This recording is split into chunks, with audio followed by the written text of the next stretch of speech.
शिकूया AI ची क्रांती. चला करूया MSCIT. आजच नजीकच्या MSCIT केंद्रात आपला प्रवेश निश्चित करा.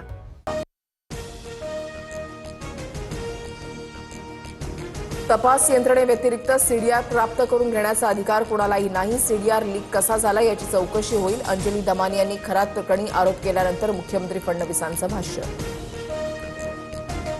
बोंधू खरात प्रकरणामध्ये सीडीआरमध्ये एआय टूल वापरून नावं शोधलीत. एआय टूल वापरल्यानंतर शिंदेंचे खरातसोबत 17 कॉल्स मिळाले. अंजली दमानी यांचा दावा. कुठलं एआय ॲप कॉल डिटेल्स देतं? अज्ञात व्यक्तीनं पाठवलेल्या माहितीवर लगेच विश्वास कसा ठेवला? माहिती खोटी ठरल्यास जबाबदारी दमानी घेणार का? सूरज चव्हाणांसह सुषमा अंधारेंचा सवाल. बारामती पोटनिवडणुकीबाबत सुनेत्रा पवारांची ठाकरेंसोबत चर्चा. मात्र पाठिंब्याबाबत ठाकरेंचा अजून निर्णय नाही. संजय राऊतांची माहिती. सुनेत्रा पवारांचा काँग्रेस प्रदेशाध्यक्ष हर्षवर्धन सपकाळांना फोन. बारामती विधानसभा पोटनिवडणूक बिनविरोध व्हावी याबाबत चर्चा. बारामती संदर्भात काँग्रेस काय निर्णय घेणार याकडे लक्ष. बारामती पोटनिवडणुकीसाठी सुनेत्रा पवार उद्या उमेदवारी अर्ज दाखल करणार. महायुतीच्या प्रमुख नेत्यांना अर्ज भरण्यासाठी निमंत्रण. पाठिंब्याच्या मागणीसाठी उद्धव ठाकरेंनाही फोन. मुख्यमंत्री आणि उपमुख्यमंत्र्यांना औरंगजेबाची कबर हटवायची भीती वाटते का? कबर उद्ध्वस्त करून तिथे शौचालय बांधा. टी राजांच्या वक्तव्यानं नव्या वादाला तोड. धर्मासाठी लढणाऱ्या लोकांनी बंदुकीचा परवाना घ्यावा. मदरसे बंद करण्यापेक्षा बुलडोझर चालवा. तेलंगणाचे आमदार टी राजा यांचं नांदेडमध्ये विधान. हर्षवर्धन अशोक खरात नॉट रिचेबल असल्याची माहिती. पोलिसांना न सांगताच हर्षवर्धन शहर सोडून गायब.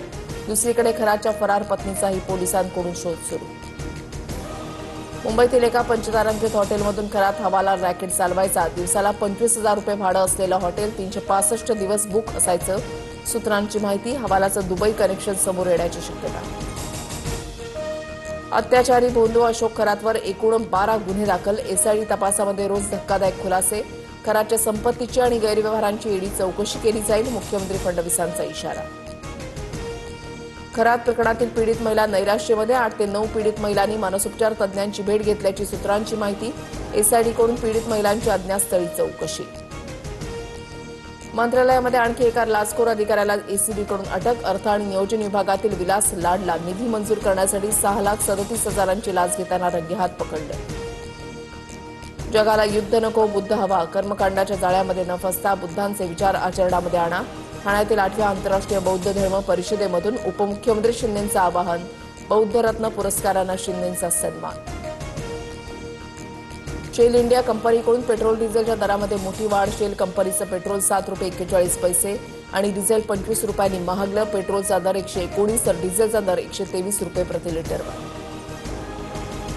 युद्धग्रस्त इराणमध्ये अडकलेले 345 भारतीय मच्छीमार चेन्नईमध्ये परतले. विशेष विमानानं आर्मेनिया मार्गे मायदेशी आणलं. परराष्ट्र मंत्री एस जयशंकर यांनी आर्मेनिया सरकारचे आभार मानले. गडचिरोली जिल्ह्यामध्ये आदिवासी नागरिकांची पाण्यासाठी वणवण. झिंगानूर गावातील 20 विहिरी आणि 40 बोरवेल कोरड्या. जिल्हा प्रशासनाच्या योजना कागदावरच. लखनौच्या गोलंदाजीसमोर हैदराबादची वरची फळी सपशेल अपयशी. क्लासेन आणि नितीश रेड्डीनं डाव सावरला. 4 ओव्हरमध्ये केवळ 9 धावा देत मोहम्मद शमीच्या 2 विकेट्स. शिकूया AI ची क्रांती. चला करूया MSCIT. आजच नजीकच्या MSCIT केंद्रात आपला प्रवेश निश्चित करा.